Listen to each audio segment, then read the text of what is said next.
has written a book called Code of Conduct, in which he calls for Westminster to be cleaned up and reveals he has been inappropriately touched by several male MPs during his 2 decades as a member of the Commons. He joins us now.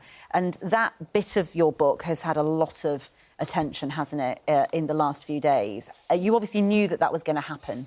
Yes, though I've told this story before. Yeah. And, you know, and also it relates to events that happened quite a long time ago. But in my first few years, between 2001 and 2006-07, something like that, various older men touched me up in the division lobbies. Now, I'm not the only person that this happened to. I remember seeing older men touching women's bottoms, completely uninvited. I remember seeing a woman MP friend being hugged in a way that she clearly didn't want to be hugged. But the thing is, back then, we just brushed all of this under the carpet. You never would have complained. And, of course, thank goodness, we've completely changed all of that. Now we have an independent complaints and grievance scheme today, which in this Parliament has already seen several MPs leave because they've been found guilty of bullying or sexual harassment. We've still got a long way to go, because I want every single person who works in Parliament or ever visits Parliament to know that it's a safe place to work. But yes, you're right that people have kind of focused on this a bit. But, you know, in a way, this is the least of it.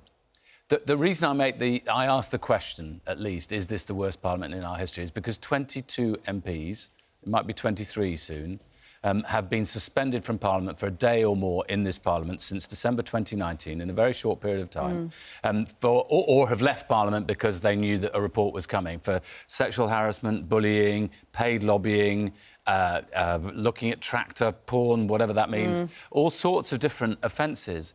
And we really have got to do better, because in the end, you see, I believe in democracy. It is the best way of running a country.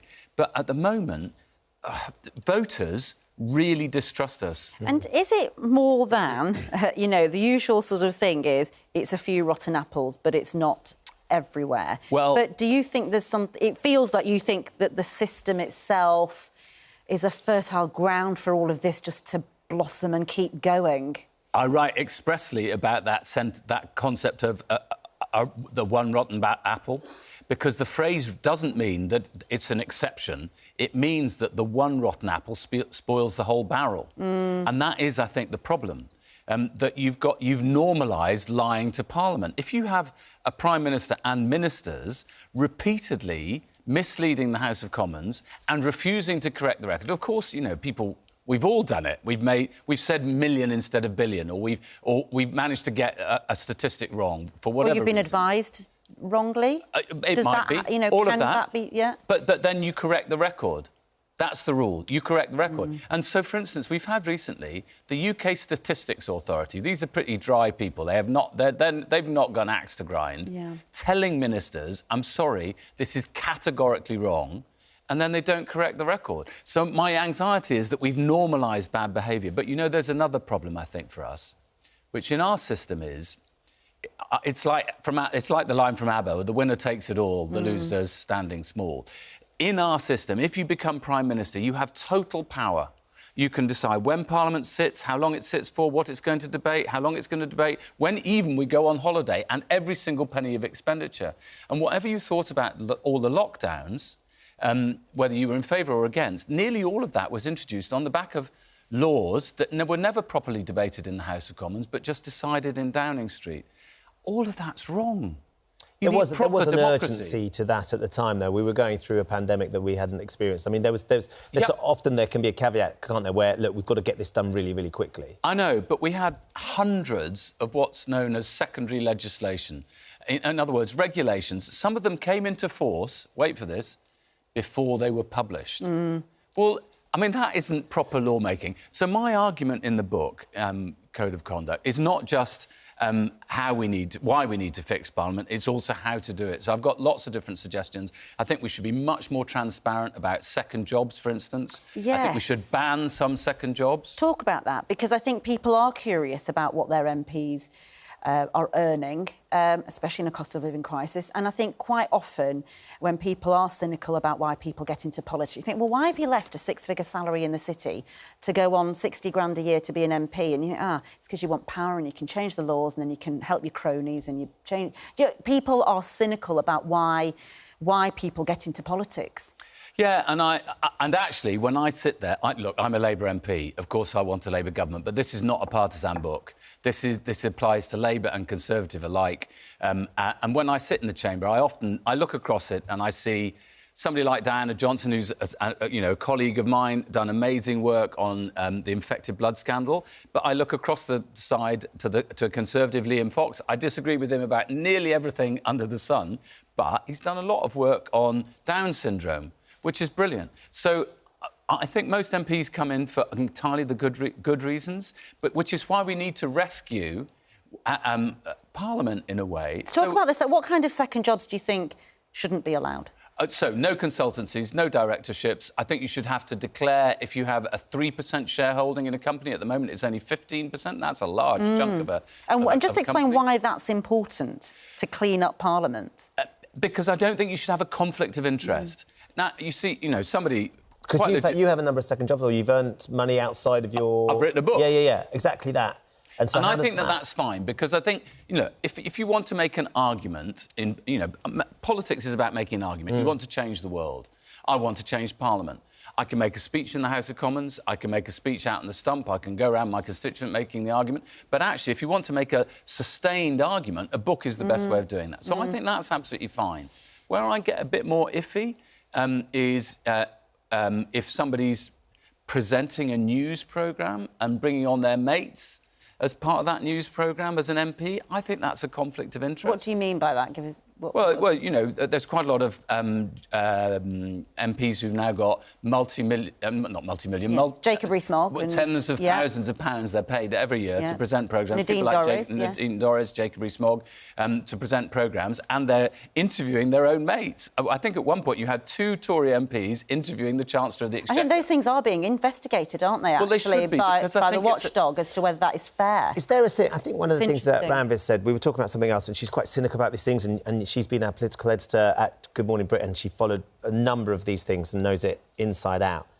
One of the concerns is that the viewers are so detached from politics and their politicians now that they're just... It's just you watch it and you think, I'm just ashamed that this is our Parliament, these are the people that represent us, because it's shameless, often, the way they behave and how they look after each other.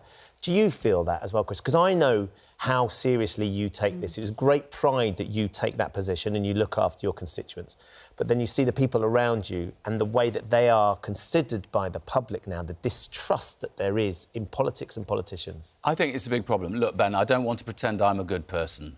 I've got feet of clay as well, and viewers, if they want to, can look up all my misdemeanours in the past. But I do want us to be good enough. And I don't think we are at the moment. I don't want to preach to my colleagues. All of us need to strive to do better. But when you see somebody like Nadine Dorris not turning up to Parliament, not speaking in Parliament for more than a year, not turning up to vote for Just months. to explain, I mean, people will know, she said she was going to resign. With immediate effect. With immediate effect. Didn't. And is now earning money as the Mid Bedfordshire MP, but... frankly, being accused of not doing anything, really, for her constituents. And also paying her 2 daughters on the taxpayers' money as well to theoretically work. She says she wants to find out why she was refused a peerage. But nobody's entitled to a peerage. The job of an MP is to represent your constituents, do your level best to argue their cause, whether it's their drains or, a major problem affecting their ability to sort out their schooling for their children or whatever, if they're on the spectrum, and to argue in Parliament for a better Britain and to make that happen. Do you think the rules should change so that Nadine Dorris shouldn't be allowed to stay on 100%. in the job? If she was a councillor in Bedfordshire and she didn't turn up for 6 months, the council would have to, by law, have a vote on whether or not to allow her to continue. Well, if you've got any job and you don't turn up... What about... Because the way I understand it, it's perfectly legitimate for Nadine Dorris to employ members of her family. Lots of MPs employ members of their families. So you're not allowed to do it anymore now. You're not allowed to take on new ones now, so you're only allowed to keep the ones that you have in the past. Yeah, that's all perfectly legitimate. That's legal. I've never done it myself. Is that something you'd like to see changed as well? Well, it will change inevitably because the rules have changed. You can't take on anybody new now, so that will die off, I'm sure, in the next 5 years. But look, my point is, lots of people say being an MP is a privilege. I don't see it that way. I see it as an opportunity. It's an opportunity to change the world for the better for your constituents. That means hard work, and it means turning up. It means always resolving any conflict of interest that you may have between your personal, what you want for yourself, and the public interest in the public interest. This started for me with, you may not remember this, but the story of Owen Paterson. He was the Northern Ireland Secretary. He was being paid tens of thousands of pounds by private companies, and he was going around Westminster lobbying on their behalf. That's a rule. That's breaching a rule that's been in place since 1695. Yeah. But what really shocked me was 250 MPs, led by Boris Johnson and Jacob Rees-Mogg, voted basically to tear up the rule book to protect him. That's why I worry. And a young lad came up to me in the gym in Ustrad a few weeks ago, the day after Boris Johnson, the report came out about whether he'd lied to Parliament. Yeah. And he said to me, 19-year-old, he said, Chris, the thing is, if Boris Johnson gets away with this, there's no point in us voting.